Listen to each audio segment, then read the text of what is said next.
Hello everyone, this is John Quattrucci from Q Training Solutions with another training Q-tip. Today's Q-tip, effective coaching.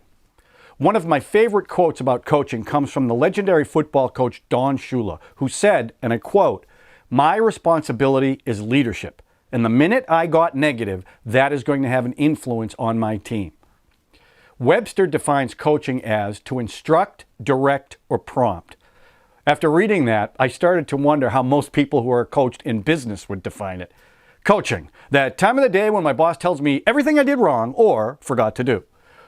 I have worked in and been around retailers, dealers, call centers, return centers, and customer service in general for almost 30 years. I'm always amazed at what some leaders think coaching is. In fact, I actually added coaching as a training option because when I was doing role plays, I saw during seminars, I realized quickly the need for training centered around coaching. When I would observe a role play that consisted of a sale and the coaching of that sale, I was taken aback by how negative the coaching was. Now, don't misunderstand me. It wasn't that it was done in an overly harsh or mean way, but the substance was pretty brutal. In fact, what it became was a laundry list of everything the salesperson got wrong or forgot during the role play. I can only imagine what it must be like in the actual work environment with no audience around. Most people don't look at being coached as a positive thing, but as a self-esteem lowering, chop the legs out from under me, knock me down a peg or two, question my ability, why did I get up this morning experience. Wow. And people don't like to be coached. Great coaches, not good, great, know that the purpose of coaching is, number one, put your people in the best position to win. Number two, make your people's job easier and more rewarding. And number three, make your job easier. Here are some things to remember when coaching that can help you achieve these goals. First, does your company have coaching guidelines or does everyone do their own version? It's important to be consistent. If you expect your people to coach, have you taken the time to teach them or identify if they can even coach?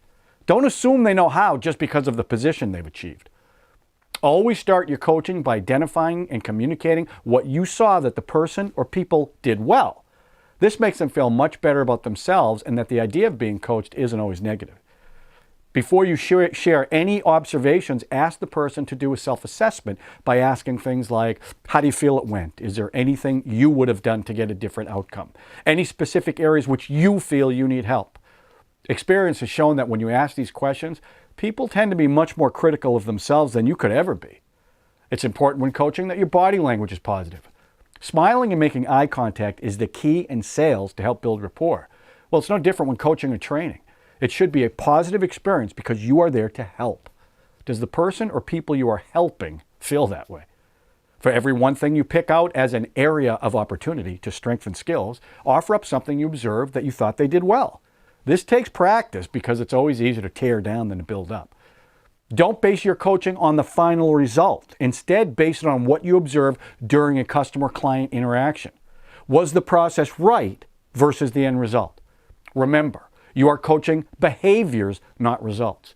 Success or failure shouldn't be based on whether they closed the sale or got the customer to purchase additional accessories or services or negotiated a better deal. Base it on if they modeled the behavior that best reflects your company's ethics, selling strategies, and customer service. If they've done all that right, then thank them for doing a great job.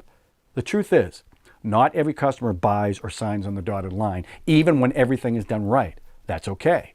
When the behavior is right 100% of the time, believe me, the results will take care of themselves. Coaching can be a great asset if you look at it through the eyes of the people you are coaching. If you walk up to one of your people and they start rolling their eyes because they know they're about to be coached, you know they're not looking forward to it. It's time to reevaluate what you're doing. Leadership is about building your team up, not tearing them down. Thanks for watching, and as always, remember, there's training and then there's enter training.